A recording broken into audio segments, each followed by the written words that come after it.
Hello and welcome to Learn, Do, Become Radio, episode 122.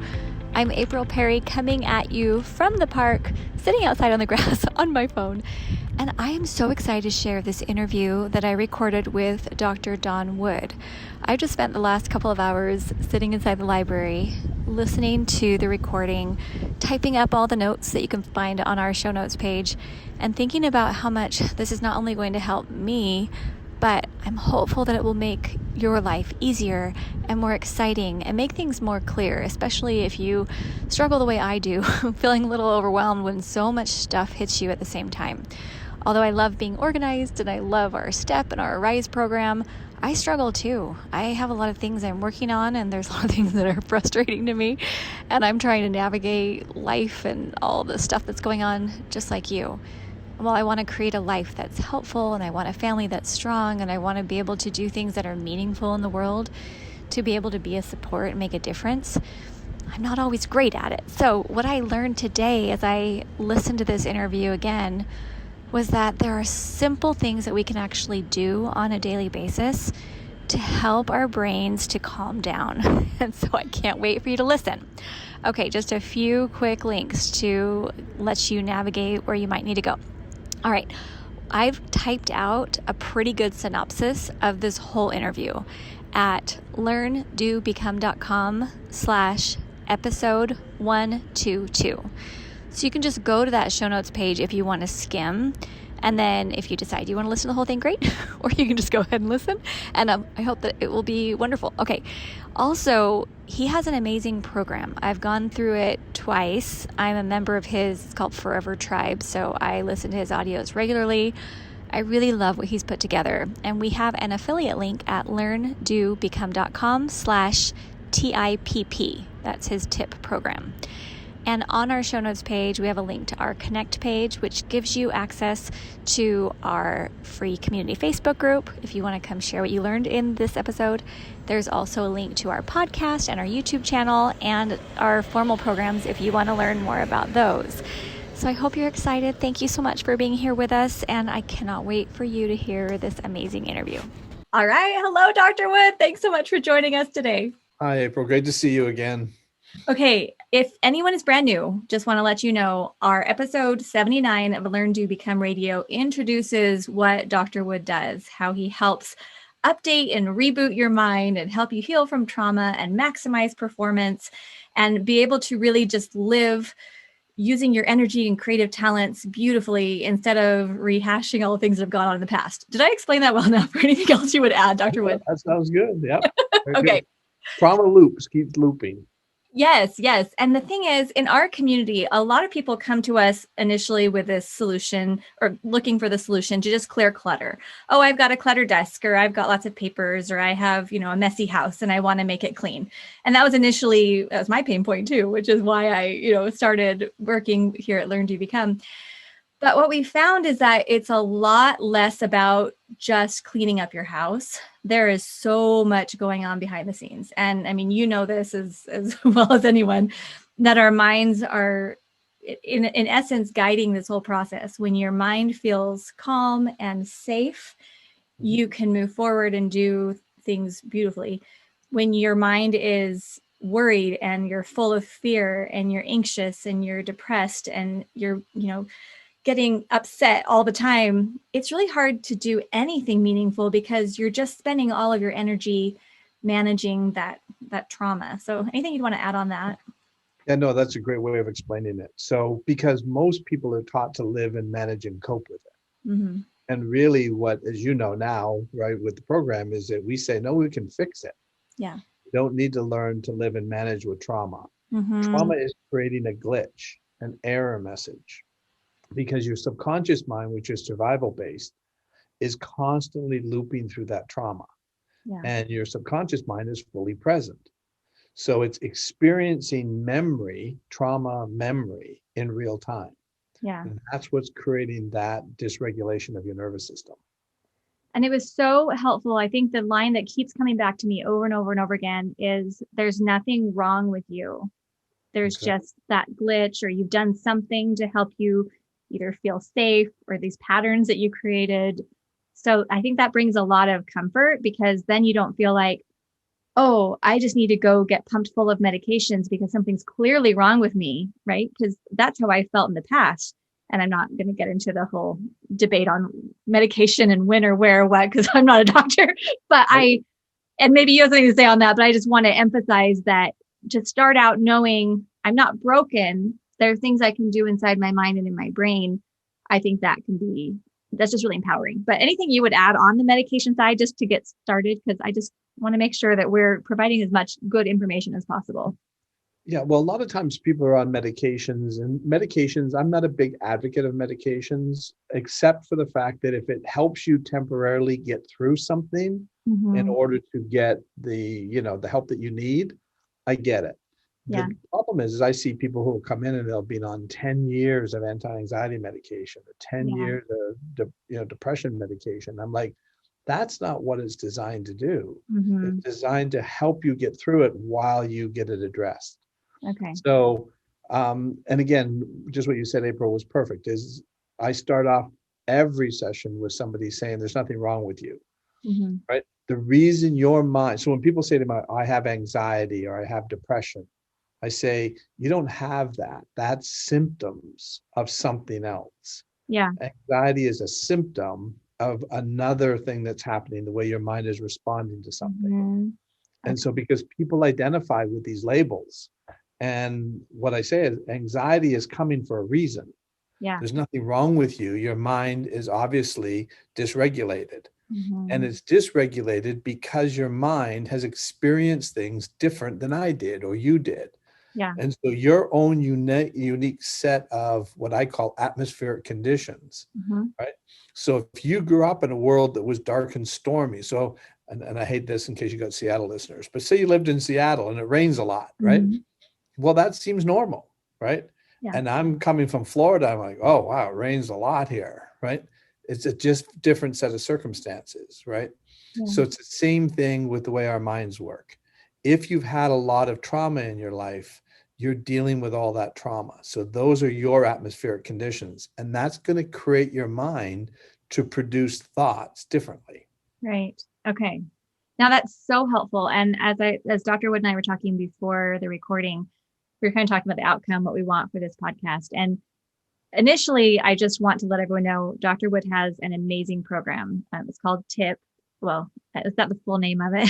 What is that? TIPP, so it's an acronym. And we'll have a link at learndobecome.com/TIP, TIPP.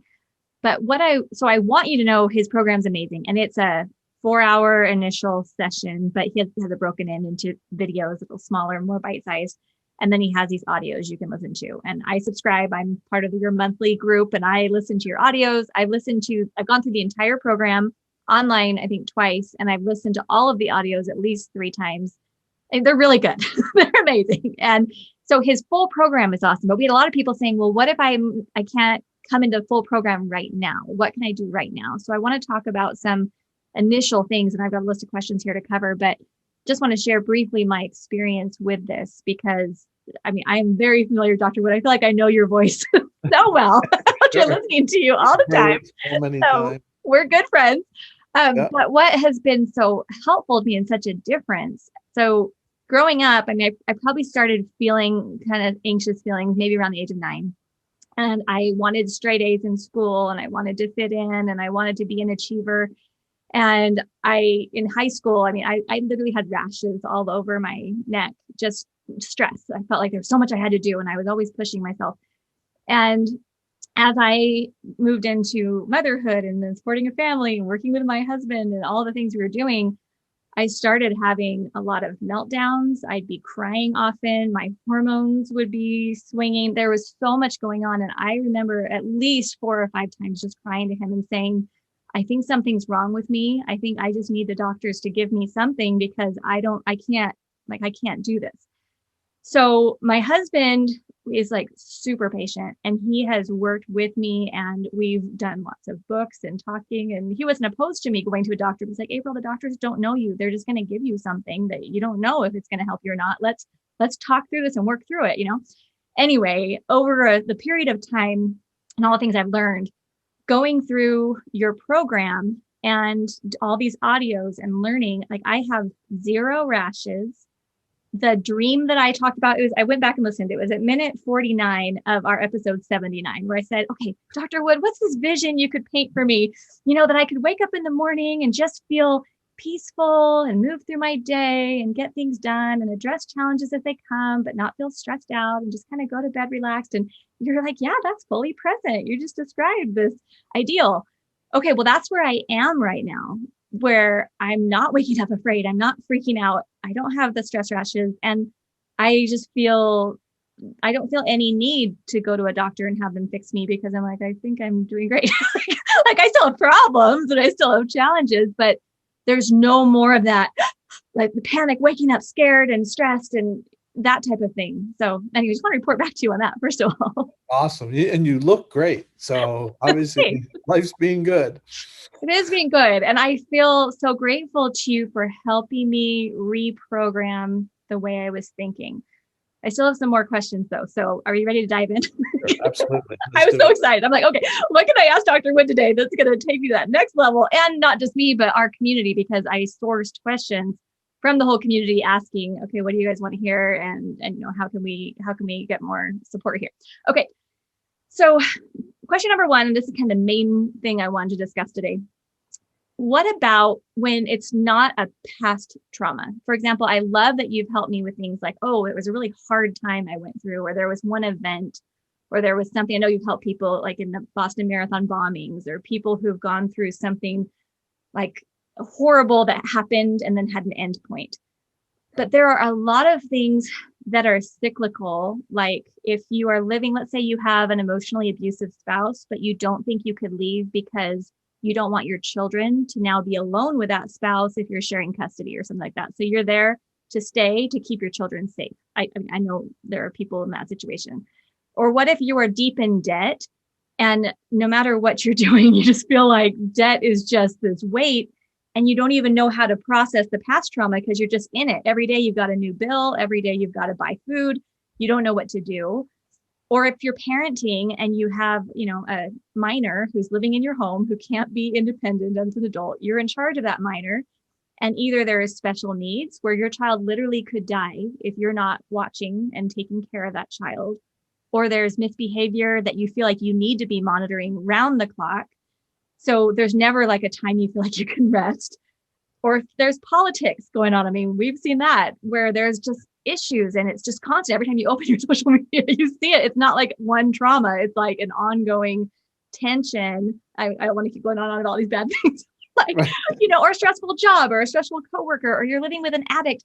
There's just a lot of situations where I feel like it's not a past trauma to heal from. So what would you say in that situation?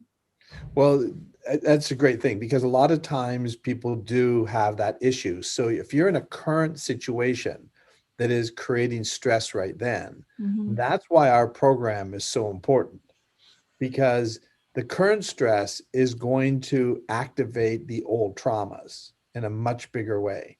Okay. Because if you don't have the traumas resolved, then your mind is also trying to resolve those as well as resolve what you're in. Okay. So you may not be able to resolve the current situation you're in, but if your mind keeps looping through the old trauma at the same time, it's also trying to fix that. Okay. So that's a lot of energy being drained away from your ability to stay present and in the moment. Does that make sense? Yeah. Okay. So it's kind of like if your goal is to feel this calm and peace in the middle of a hard moment, it seems like we might want to come at it from a few different perspectives. Like one is healing that past trauma is just going to make it easier and give you more energy to solve it. I'm thinking some of the other things that have been helpful for me are things like, if it's a parenting issue, reading parenting books that are giving me different strategies I can use in the moment, but I'm not doing it in a panicked way. It's more like, okay, this is a challenge. Let's figure out how we can move forward. Or I'm wondering how this even fits in with cognitive behavioral therapy, because I found a lot of help in learning how to shift my current thoughts about things in the moment, right, before that trauma. What do you think about that? Yeah, that's what current therapy is really good for. So learning to manage with some of those things that you're dealing with on a day-to-day basis. So let's just assume you can't do the program. So you've got that old trauma that's also continuing with the current stress. Yeah. So the key in that kind of a situation is to train, like you said, read some books, figure out things that you can do to manage that stress a little bit better. Because if there is no answer, that's what creates the anxiety. Yeah. Because your mind is, did you know what the number one fear for the human mind is? Yeah. Uncertainty. Uncertainty. Okay. That's the number one fear. I can see that. So because our mind does not like not knowing a solution. Yeah. So that uncertainty is what creates a lot of that stress. So the way to sort of do this is to sort of write down the things that you're dealing with. Like, what are the current stresses that you're dealing with? Mm-hmm. And then start to write an action list of things that you could do to address that. Okay. So for example, if you've got a child that is having, temper tantrums or fits, and that's constantly, say, an autistic child, right? Then seek out people who are dealing with that so that you can get some support, right? Get into a support group because you're not alone, right? Yeah. That's when you have to reach out for help because there's a lot of resources out there. Sometimes it just feels like you're all alone, right? Yeah. The big key is to understand you're not alone. There's a lot of people dealing with those current kinds of stresses, and there's support groups that you can go to. And sometimes it's just nice to have somebody you can vent to. Yeah. The problem is if you try to vent to people who don't understand what you're dealing with, eventually they stop taking your calls because it becomes, a dump on them and they can't solve your problem. So they feel bad because they can't solve it and they feel bad listening to you vent. Right. But if you deal with somebody, so if you have an autistic child and you deal with an autistic support group or other autistic parents, right? Sometimes it's just nice to be able to have somebody who can understand what you're dealing with and can lend that sympathetic ear. Yeah, I like that. And I'm thinking, let's say someone has just lost their job or they've just had something, that's every morning they're just waking up or they're not even sleeping at night. They're just, feeling concern or worry. So just taking that active approach of, okay, well, what can I do? Let's start writing down some things that I can do and giving some control over that. But then I think my question is, how would somebody know if past trauma, and when we use trauma, I know you talk about like big T trauma or little T trauma. Big T was like an explosion or something like that. Is that right? Yeah. But little T is just maybe something someone got mad at you. I call those emotional concussions. Okay. And you have a new book on that. I just saw it on Amazon. Yep. Emotional concussions are those kinds of things where maybe a parent was overly critical of you, right? Yeah. Always sort of put you down. Those sort of build up those emotional concussions. You can never, I had a lady and she had a mother who was a teacher. And so in the emotional concussions book, I talk about here are some of the things that will show up if you've had an emotional concussion. One of them is procrastination. And she goes, oh, I'm a real procrastinator. What it came back to is that she had a mother who was a teacher. So every time she would bring her homework, her mother would say, bring me your homework, let me look at it. And her mother would redline everything. Okay. So as a child, she's learning, I never get it right. Now, the mother wasn't intentionally trying to hurt her child, but that over critiquing of every single thing that her daughter did became one of those things where she can never get it right. So she would procrastinate to try to protect her against that criticism. Yeah. I'm not going to do it until I've got it perfect. My wife was like that. Everything had to be perfect before she wanted anybody. I said, oh, so-and-so is going to drop over. Oh my gosh, the house is a mess. Yeah. And I'd go, it is? Where? Like I couldn't see the mess, but she wanted it perfect. Well, lawn's not cut or this isn't done or, I don't want him to come over until we have the kitchen painted. And I was like, what? There would be all these reasons why, right? And that was from a past trauma, like for your wife? Traumatic childhood, a very critical father.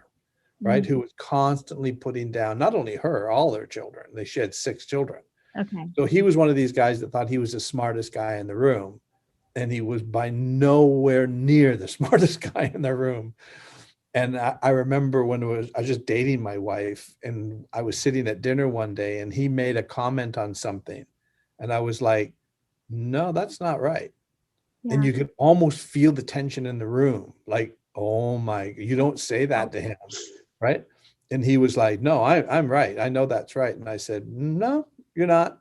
Right. That was okay in my household. Yeah. Okay. And so all of a sudden he's like, well, you want to make a bet on it? And I said, sure. Right. And he says, okay. He says, how much? And I said, you tell me. He goes, $20. I said, okay. And he goes, you have $20? I said, yes. And I pulled out my $20. We go in, right, interrupt dinner to go in and check in the encyclopedias. We didn't have computers then, right? And he was wrong. And you could feel the tension in that, everybody, because he had a huge temper. Everybody was waiting for that temper to come. Now, was that trauma on his end too? Had he been, because that's where, I mean, as you're talking about this, so procrastination, you said was, one way that one way it'll show up as an emotion. It'll show up. Concussion. Okay. Is temper, is having a temper another way? Absolutely. Anger absolutely is one. Blaming other people when something goes wrong. So something goes wrong. Not my fault. They did it. Right. Yeah.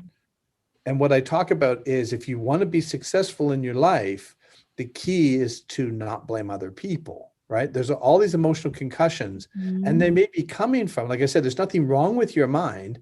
Your mind is trying to protect you.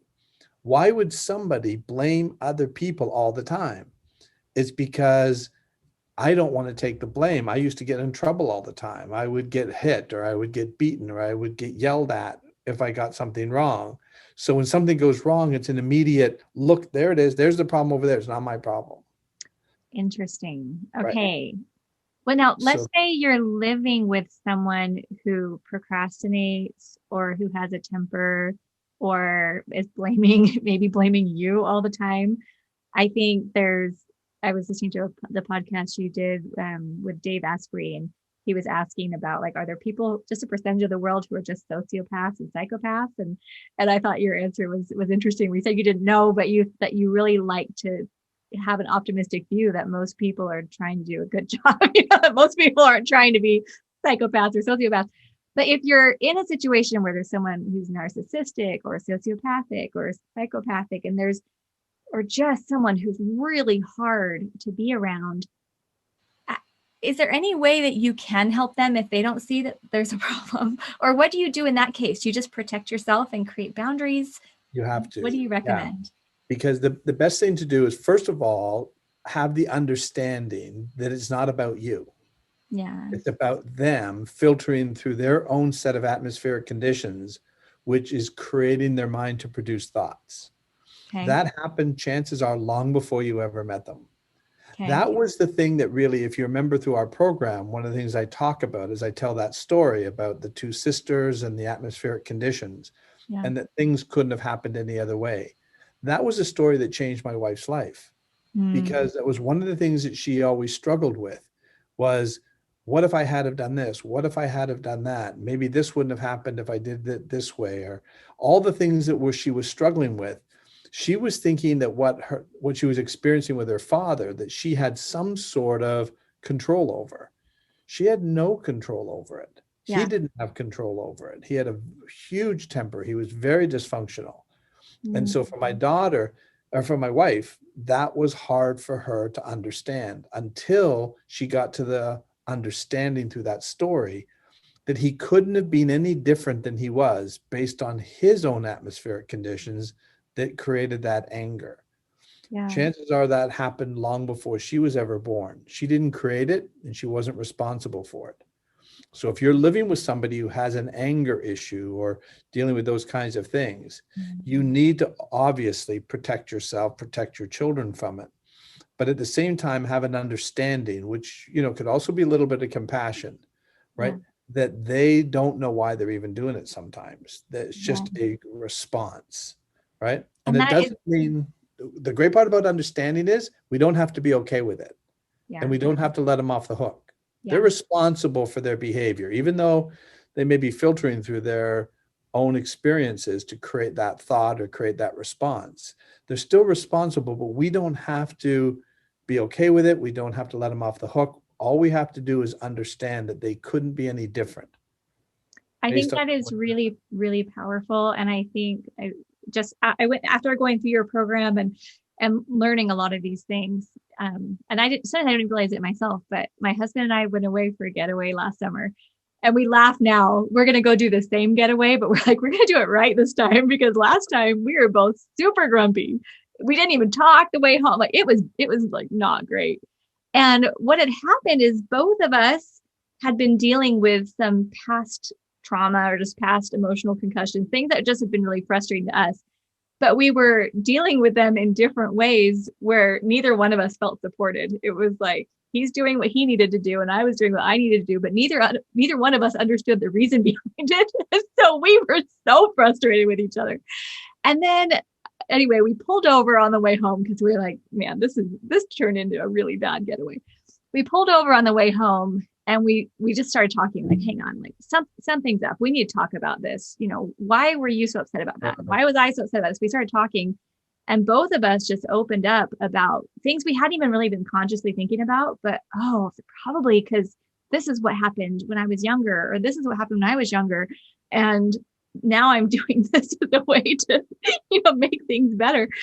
Just the example, I won't share my husband's side because I want him to be able to share his own story. But on my side, I grew up with a mother who was like always counting calories and hardly ever eating, and eating anywhere, eating out, eating enough food. I mean, it was like wrong to eat. Food was the enemy.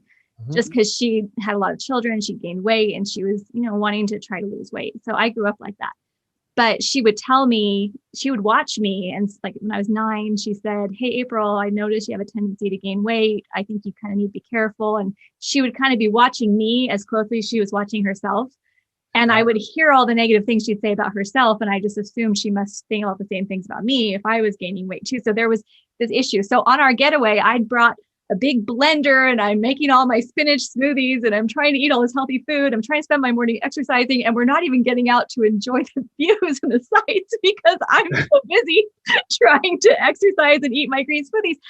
And but as I shared with him, well, the reason why is because I feel like I was letting my mom down as a child or something if I didn't take care of my body, and I feel this stress and overwhelm. It's kind of something I felt like I need to get over, but then it helped him understand where I was coming from. And anyway, that makes sense.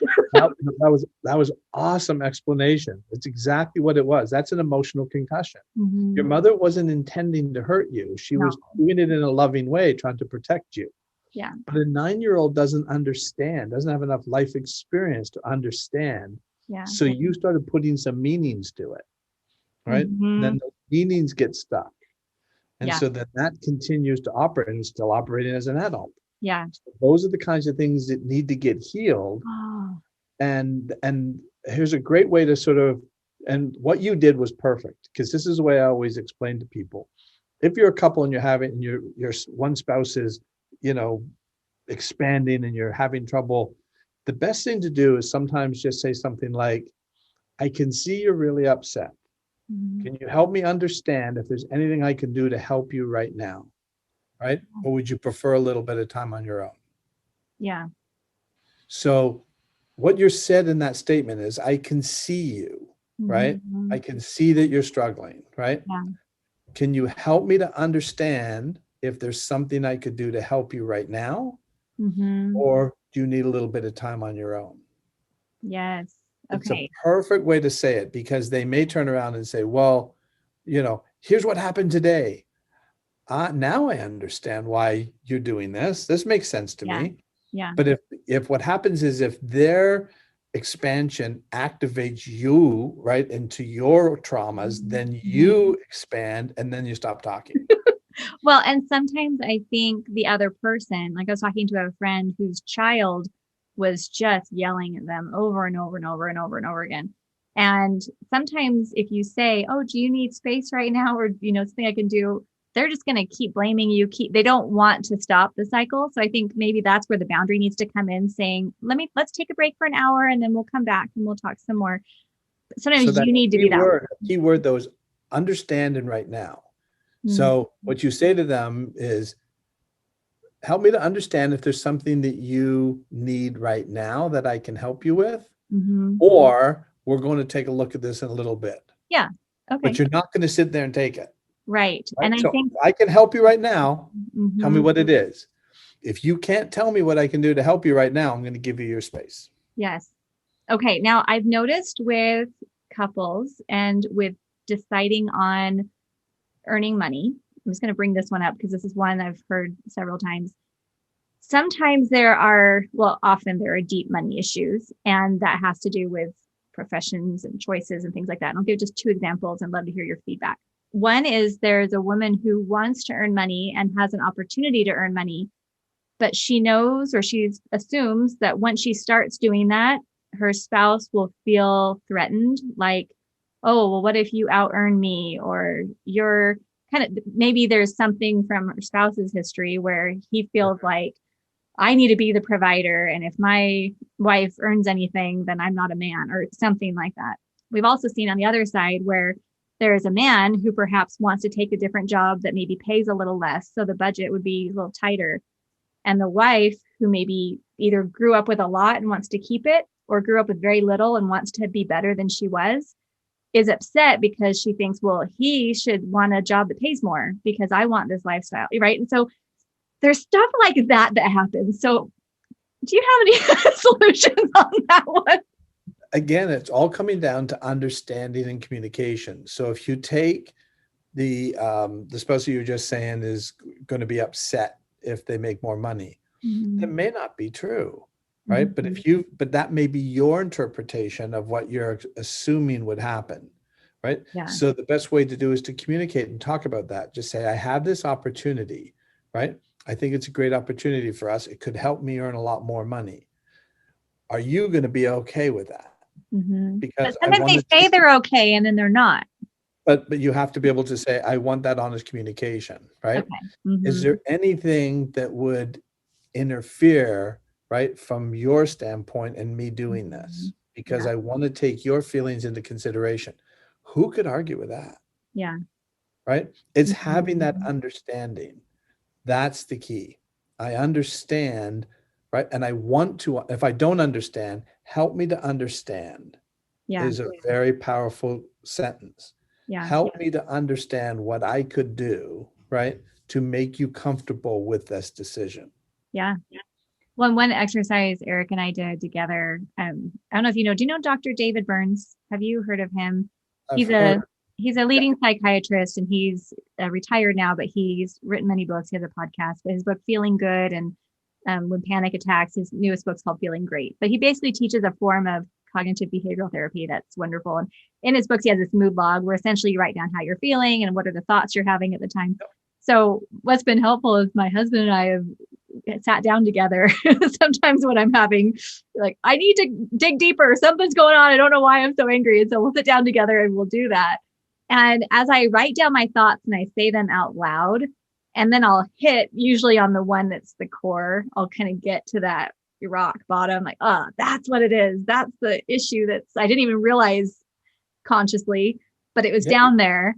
And that honesty, you're right. Like, as we talk about that and I admit, this is what I think, then he has a chance to say, I had no idea you were thinking that. That wasn't what I intended. And then, Perfect. Great way of explaining it. So it could be, you could also say back to the person, so what I'm hearing you tell me is blah, blah, blah. Yeah. Did I get that right? Okay.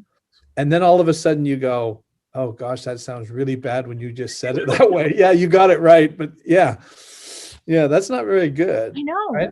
I know. Or no, I don't think you understand. Okay, so great. I didn't understand that right. So could you then help me to understand what you're trying to tell me? Yeah. Those words are so powerful because it's the Mumbai tribe. Have you ever heard of that story? The Mumbai tribe is when they see each other, they don't say hello. They say, I see you. And my wife has a little statement on her computer. She says, everybody wants to be seen. Yeah. And that's really what it is if your spouse isn't feeling like you're hearing them or seeing them, that's when they get even more dysregulated. But if you acknowledge, I see you, I hear you, right? Yeah. Can you tell me, right? Is that, let me tell you what I heard and tell me if I got that right. No, you don't say you got it wrong. I want to see whether or not I got this right. Did I hear it the right way? You're taking the onus on yourself because maybe, right, I didn't hear it because I filtered through my own atmospheric conditions. It wasn't your fault, right? And communicating it, maybe I didn't understand it. So help me to understand.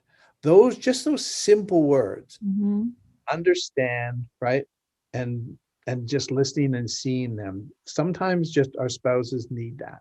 Yeah. Well, and children too. And I know a lot of why you came into all this is because of wanting to help your daughter. And I would just like to know your perspective on, let's say you have a child who, that there's some past trauma. I mean, maybe there's the anger, procrastination, some of these things we've talked about earlier.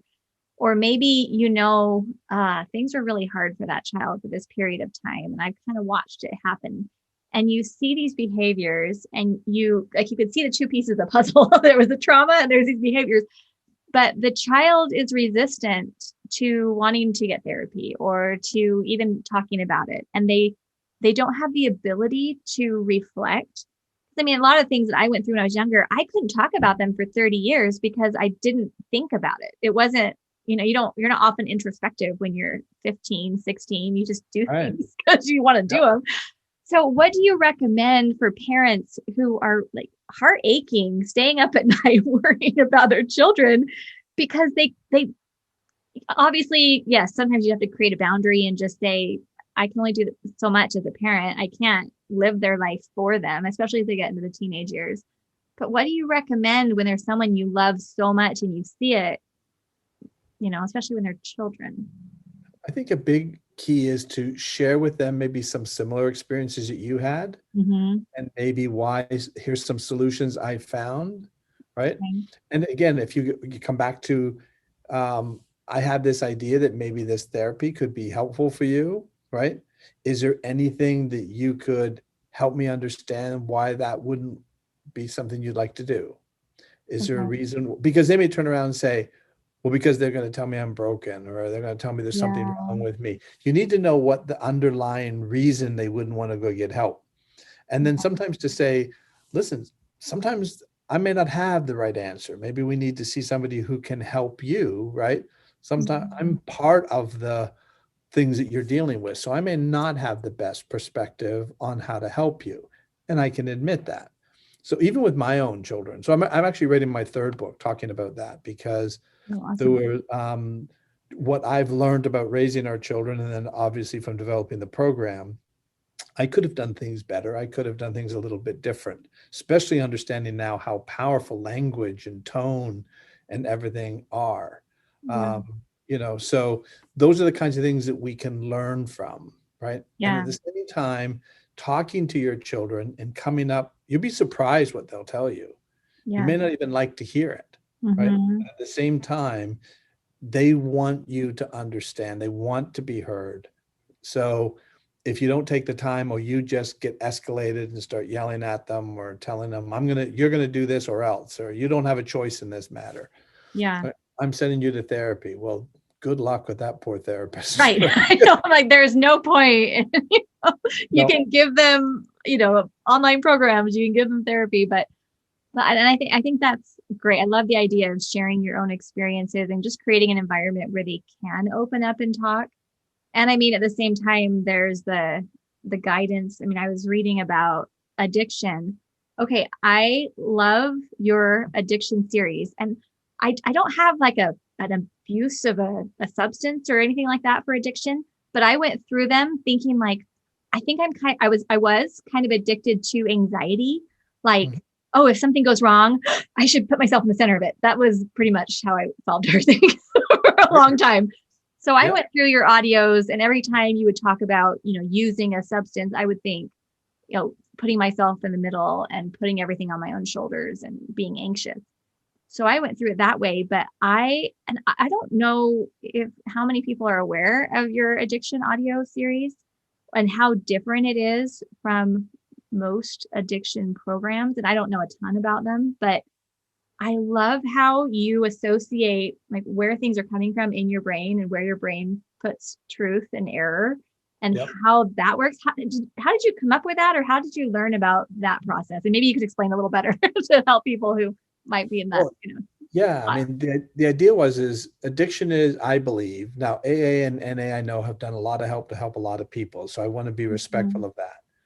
However, I don't prescribe to the theory that you need to tell people that they're broken and that they're defeated and that they're never going to be anything but an addict for the rest of their life. Yeah. I don't believe that's true. I believe we're designed to heal. So the approach that I take is that there's nothing wrong with you. So the lady, I think I told the story before, the lady who came in who'd been on heroin for 7 years and in therapy for 7 years. And she said to me when she first came in, she says, I told my therapist I was coming to see you. And so he told me I have to be upfront and honest with you and let you know I have self-destructive behavior. And so I just smiled at her and I said, really, what would make you think you're self-destructive? And she looks at me surprised because she says, well, I'm sticking a needle in my arm with heroin. Don't you think that's self-destructive? And I said something she'd never heard. I said, no, I don't think that's self-destructive. I think you're trying to feel better. And I bet you when you stuck the needle in your arm, you felt better. And she goes, well, yeah. And I says, now the substance you're using is destructive, but you're not destructive. Yeah. That reframes it all. I have such a different outlook on addiction after doing and developing this program, is that everybody is trying to stop the pain. Yeah. That's all it is. They've experienced either physical or emotional pain. And unfortunately, the drugs or alcohol stop the pain. Yeah. And so now they're not a solution, right? But the mind, when does your subconscious mind want to stop the pain? Now. Yeah. Your subconscious mind has no connection to time at all. Yeah. So it doesn't see consequences. It can't even figure out what a consequence is because it doesn't know what tomorrow is and it doesn't know what yesterday was. The only thing it knows is now. Yeah. So when does it want that pain to stop? Now. And so if that substance stops the pain, it's not saying, well, this is good or bad or right or wrong. It can't do that. It's literal. It's a solution to a problem. And then because you repeat it, we have two memory systems. We have the explicit memory, the way we store all the events and experiences in our lifetime. Only humans have that memory system. No animal does that. Animals don't store memory that way. But we store tremendous amounts of details about events operating in a system that's operating in real time. So you can see where this is what I'm talking about with the trauma. This is where the glitch comes in. If your survival brain that's operating in the present is accessing memory from 10 years ago, when does it think the memory is actually happening? Yeah. Right now.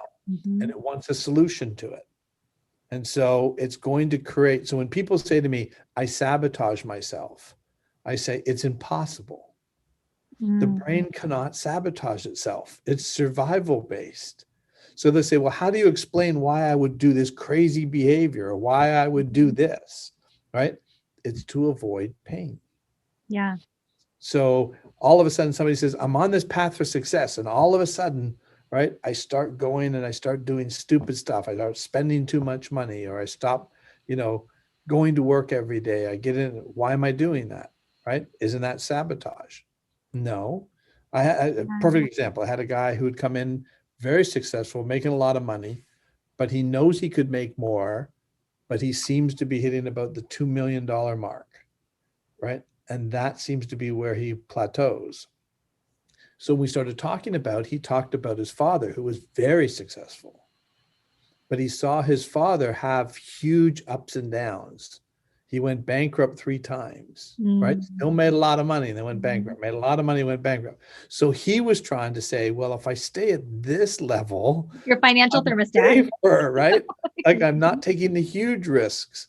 He didn't consciously think that. It wasn't until we started, he talked about how much he admired his father, but he had experienced as a child the times where they'd have to pack up and move, they'd lose the house, right? And then he'd see his father rebuild another business, right? And then lose it. And so that is what his mind was trying to avoid, was that pain of what he saw his family, his mom and his dad go through. So if you have a spouse who is addicted to something, and I have several close friends who have spouses who are addicted to pornography and like just are hiding it, can't stop. It's happening all the time. It's hurting their marriage. I mean, a lot of stuff like that going on. If the spouse doesn't want to stop because that is alleviating a pain, like that's kind of the go-to for something, what could you do? What do you do in a situation, whether it's pornography or a substance or something else? But if you are with an addict who maybe does want help, but still feels the pain and maybe isn't connecting, what would you recommend? That's why the first thing we have to do is get to what started the pain. Mm-hmm. Because if we don't resolve what started the pain, then you're not going to be able to fix it with just changing behaviors. Because changing behavior, you can change your behavior. So AA and NA are really good at getting you to try to change your behaviors. You can't hang around bars. You can't hang around people who are drinking. You don't want to be around alcohol, right? All of those things. So that's changing your behavior and lifestyle. But if you haven't fixed what created the reason why you started drinking in the first place, then that fuel is burning on the sideline and it can activate again. Okay. So that's why what we do with our program, which is different, is we first address the pain. Yeah. Then we work on the behaviors.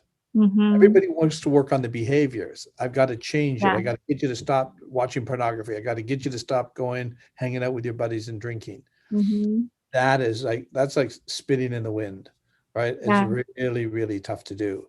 So the best explanation I had is I had a guy, very successful businessman, had in construction, had hurt his back and got on painkillers and then got so addicted to painkillers, but he would come in and out of rehab, trying to go back and forth. He could still function at a pretty high level. And then his daughter had him go through our program. She was a PhD student and heard about it. And so what he said to me was different, is he said, whenever I would get out of rehab or whenever I got out of a meeting with AA or NA, he said, I couldn't stop thinking about wanting to use. He says, ever since I've done your program, I don't think about it. Mm. It's so different because we break that cycle that there's something wrong with you. Of course, you're going to drink if you are feeling bad. Yeah. You're going to do something, right? To help yourself feel better. Mm-hmm. I saw the things that we would do to avoid pain. This was a fascinating article I had read about a German sniper during World War II. He said when they fought against the Russians really didn't have much in terms of weapons, but they just had lots of people. So he says the Russians would just run at the German line, right, to try to overwhelm them with numbers. So he said his job as a sniper was to shoot them, right? And so he said, but then there'd be another wave, and then there would be another wave. He says it was like relentless. He says, and then I figured out a way to stop them. He says, I shot them in the stomach. He says, now what happened is when the next wave came, they saw all their comrades lying on the ground, screaming in agony. That was the bigger deterrent than dying. Wow. That's how powerful pain is. Wow. Right? Oh man. You know, I think what you're talking about too is helping us to be more open to the fact that we're human. And I don't think that our society communicates that really well, especially on, social media, because, you see the highlight reel and, we talk about that type of thing a lot. But I think a lot of people genuinely think everyone else is doing fine and I'm the only one who's suffering, with XYZ. Yeah. But anytime you talk to anyone and talk to them long enough, know them well enough and get below the surface, you start discovering there's just stuff that happens. And it wasn't, anyone's fault, but as a child, they were interpreting things to mean something, or it wasn't, it was an atmospheric condition, right? That may have caused that. But I was talking with someone who was helping with an addiction recovery program. And they said, we just start every meeting where we need to say, I'm April and I'm an addict in recovery. So like you're always an addict your whole life. And that just starts feeling like your identity is I'm an addict, right? Like that's, and I feel like for me, I could have made my identity, oh, I'm just an anxious person. I just get anxious about everything.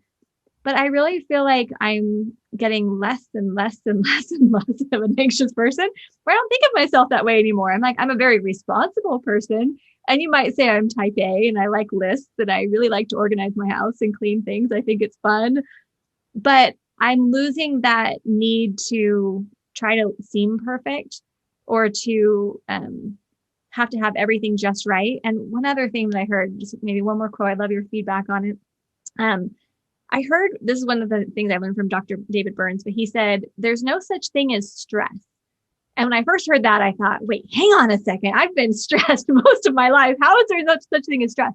And his explanation was, there's the way your brain's going to look at a situation and there's thoughts you're going to think about a situation, but there isn't like I have this stress on me. Like, for example, if you have a full schedule and you have all these things you're doing and you're running nonstop and you're never stopping, what is it that you're thinking that's making you do that? Do you have a fear of missing out? Do you feel like you have achievement addiction?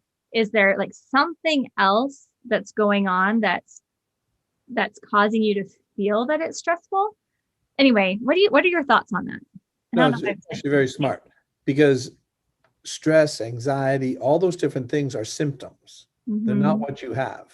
Mm-hmm. So many people, like you said, just want to identify, I'm an anxious person. No, you have anxiety, right? That is being caused by a specific way your mind is operating.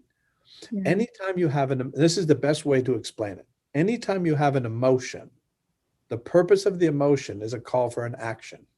Mm-hmm. It wants you to do something. So why are you anxious? Because your mind wants you to do something, right? And this is why I say you write down these things. What is it that I need to do? And when do I need to do it? Mm-hmm. Because that takes out that anxiety. Because here's a great example. We had a business situation and we ended up in a legal battle with a company. And so I had a big deposition that I had to get into, right? Well, we had sued them. Wow. And so on the Sunday night before the depositions on Monday, I said to my wife, I said, let's go to dinner and grab a movie. And she's going, how can you think about going to dinner and a movie with what you've got going on this week? And I went like, what? She goes, aren't you worried about this week and what's coming up? And I said, well, no. What do you want me to worry about? And she says, well, what if they ask you this? Or what if they ask you that? And I says, I have no idea what they're going to ask me. Mm-hmm. So why would I worry about what they're going to ask me? Chances are I would try to ask myself questions that they're not even going to ask. Yeah. I says, when I show up, right, I'll deal with it. Mm-hmm. But there's nothing I can do about it tonight. Yeah. So. Wow. That's impressive. So unless there's an action that you can take, right? And that's the way to train your mind. Mm-hmm. If you feel anxious, identify, what is it that my mind wants me to do? Yeah. And then ask, is it possible? Yeah. Okay. So you remember when I say, when we go through the program, the idea is I want your mind to produce thoughts that are beneficial, appealing, and possible. Yeah, I'm always interested in those words. How did you select those words? Because you can't have 2 out of the 3. They all have to combine together. It's a perfect combination. Okay. So you take somebody who's in addiction, right? Yeah. And they'll say, I want to have a drink, right? Is it appealing? Yes. Is it possible? Yes. Is it beneficial? Well, yes, in the moment, if you're like... It's not long-term beneficial. Yeah, so really is not going to provide the benefit. So if you then, anytime you're feeling an emotion or you're thinking about doing something, you then have to ask yourself, is it beneficial, appealing, and possible? And so again, sometimes your mind is asking for things for you to do that aren't possible. Yeah. So if it's not possible, then we don't need to be thinking about it. Right? I love that. You have to train your mind to do that because it will constantly try to protect you. It's in survival mode all the time. And so you can do little things like one of the things. So if you get anxiety, say somebody gets anxiety in their chest or they feel it in their stomach, wherever you feel it, here's a little technique that you can practice to sort of do that. So you can say, right now, I am aware of the sensation in my chest right now. So you use and I'll explain a little bit more about this. The idea is what are you doing when you say right now? You're bringing yourself into the present. Right now, right? This is my chest. Yeah. I am aware of the sensation in my chest right now. So when you say those words, you're bringing yourself into the present, you're becoming aware of the sensation, and then you finish with this. So what? I love that. So what? Right? Okay, I'm aware of it. So what? Okay. What do you want me to do? Is there something I can do? Well, no, we're just worried about what's gonna happen in next week's Friday meeting. Oh, so what? Yeah. I can't worry about that. Yeah. I'll deal with it when I show up on Friday. Yeah. That was the attitude that I always had because my mind had been trained that way as a child.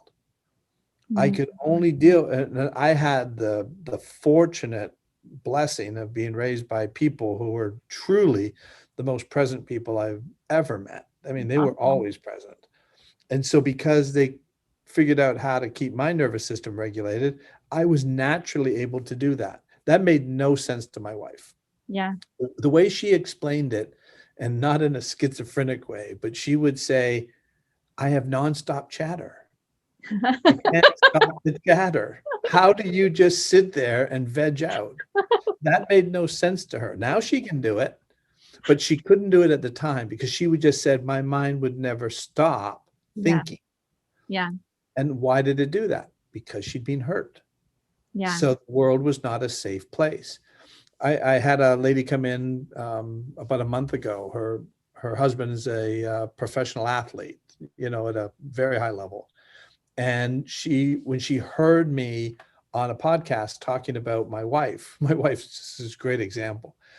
I said, even though we were doing really well, we had a beautiful home, we had 3 beautiful children, business was doing well, and yet she wasn't happy. And she couldn't tell you why she wasn't happy. She just didn't know why. Didn't make any sense to me. How could you not be enjoying this? What is it about this that is not good enough? And she couldn't explain it. The only thing that she could come up with, right, was that something was going to go wrong because that's the way she'd experienced life. When things were okay when she was a child, they could stop in an instant when her father would lose it. Yeah. So what as a child had she learned? Don't get too excited about when things are okay. It just means danger's still coming. Oh, yeah. Yeah. And so for her, she didn't know she was doing it. It was below her conscious awareness. But even when things are going well, her mind was saying, look out, it's coming. Can't see it. It's coming. Yeah. Right? It's going to end. Something's going to go wrong. Or it's a guilt that you feel like if I am feeling good, well, I should be worried about all the problems in the world and doing something more about it, because who am I to just sit here and enjoy my life? Like, I know I've had that kind of thought too. But what you've taught me is that feeling of calm and not having the constant chatter, that's what I want to be my normal. So now I'm a lot more sensitive to the spikes that I might experience, and I'm quicker to bring them back.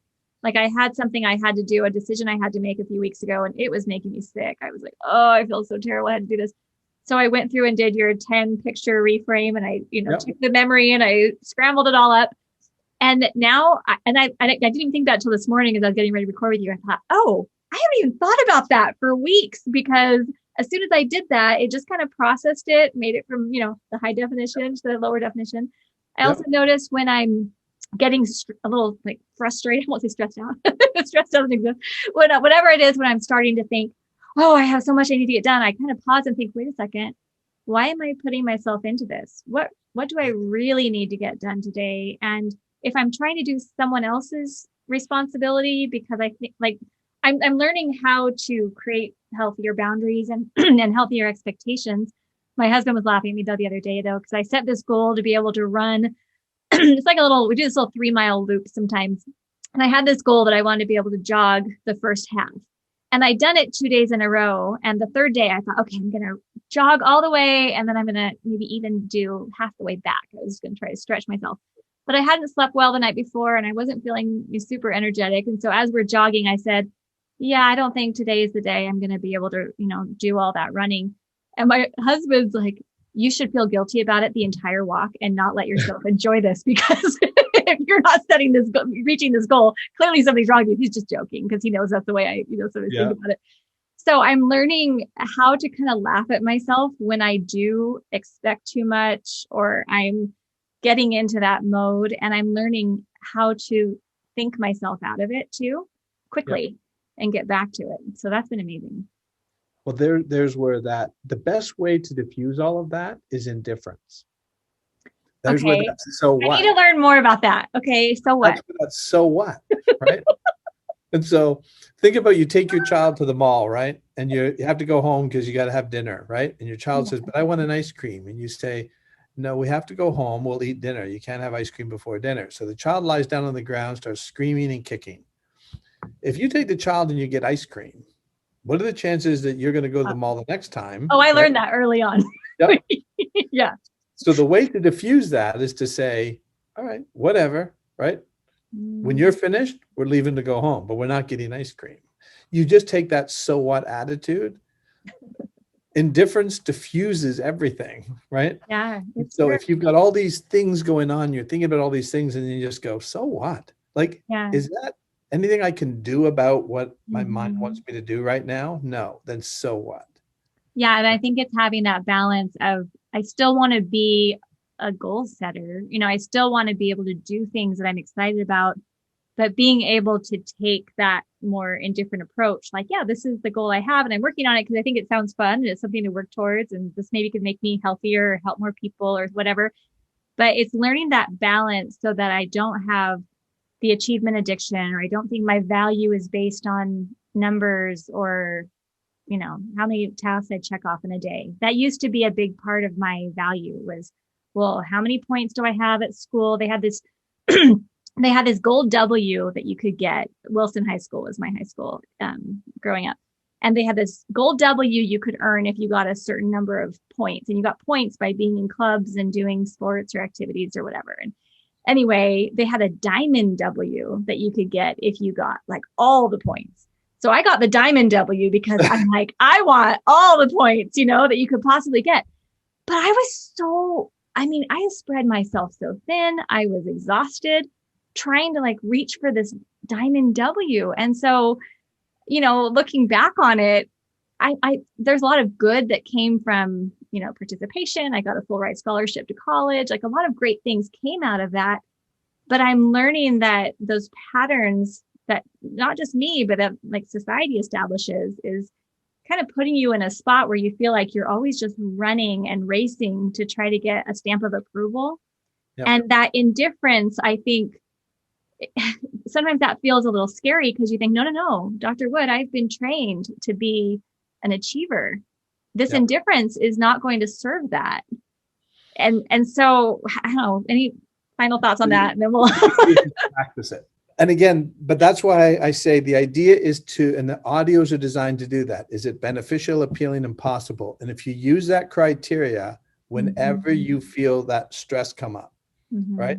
Is what my mind want me to do, is that beneficial? Maybe it is. Is it appealing? Yes, it is. But is it possible right now? And if it's not possible to do, like that, my wife was saying, aren't you worried about what they're going to ask you? It's not possible. And it's not beneficial for you to sit and worry. Right? So it doesn't fit the criteria. If it doesn't fit the criteria, you can go, so what? Yeah. It doesn't make a difference. I can't fix it. I can't do anything about it. So I'll deal with it when it's time to deal with it. Right? Love it. Well, and you do these things, like, and maybe it was natural to you. It sounds like it kind of was, but you articulated it and put it into a good formula. Whenever I share with my husband the things that I learned from you, he does all these things naturally too. So then when I say, oh, hey, guess what? Dr. Wood just told me to, use these 3 criteria. He's just like, I am so glad that someone else can tell you the same thing I've been telling you your whole life, but you're going to listen. And anyway, I love it. So it's so true. And that's what I was talking about with a parent. Sometimes the parent isn't the best person to help their child, right? Because we're too close to them, right? We're actually part of the problem. Yes. So they need sometimes somebody outside to come in and help with that, right? Yeah. And that happens in our lives too, with our own kids. Yes. Well, I mean, you are doing amazing work. I am one of your biggest fans. It has changed my life. It's something I recommend to all of my friends, family, our community here at Learn, Do, Become. Again, we'll have a link to Dr. Wood's program. It's learndobecome.com/TIP, TIPP. Come to the show notes page and we'll have, more links so you can check it out there. But I mean, Dr. Wood, I'm so proud of you and what you've created and what you're doing. Any kind of final words of encouragement for our community? Yeah, I said sometimes just go to the testimonials, because a lot of times people will see a testimonial that it relates to them. Yeah. Oh, that person is what I was dealing with, or that person is what I was dealing with. Because it works in so many different areas, whether you're dealing with anxiety or panic attacks or depression, right? All those different areas. You may find a particular person you go, that resonates with me. Yeah. And that's why I always talk to my wife.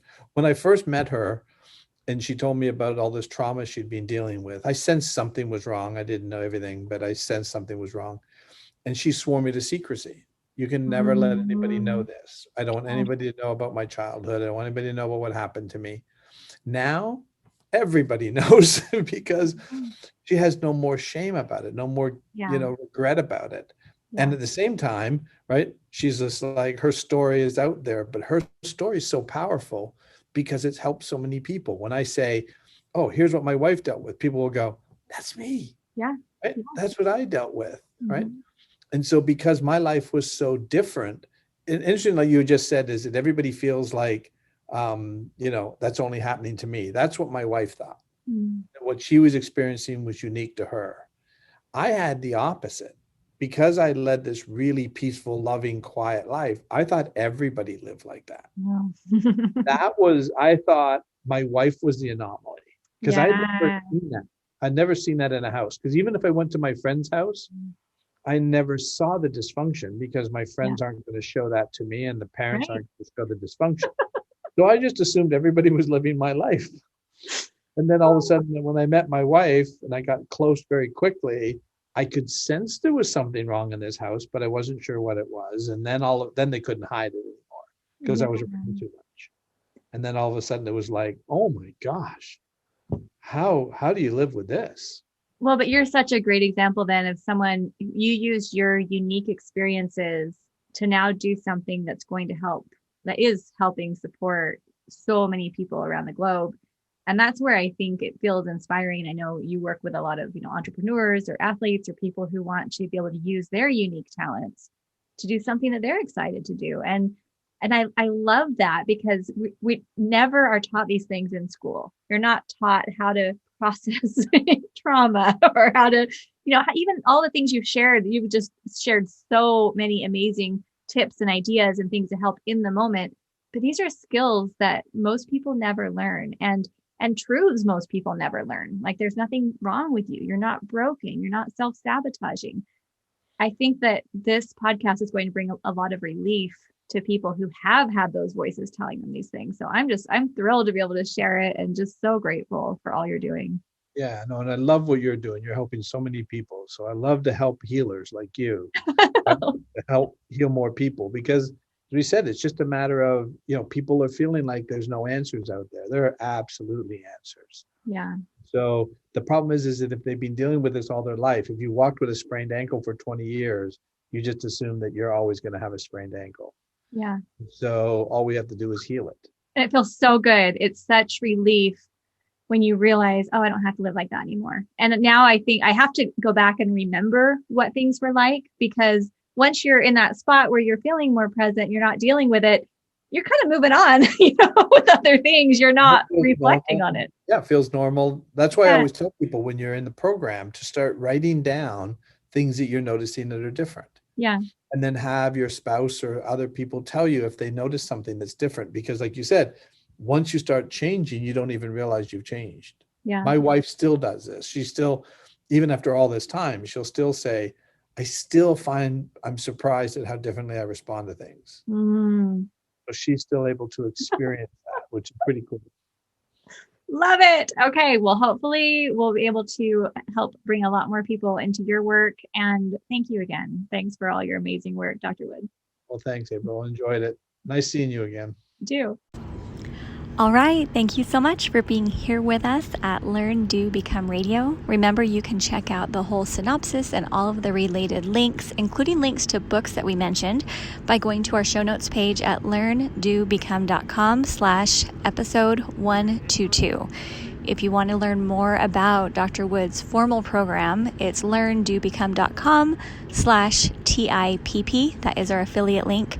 And please come learn all about our YouTube channel, more about our free Facebook group, and our STEP and Arise programs. If you want to work more with us here at Learn to Become, sending lots of love and hope you have an amazing day.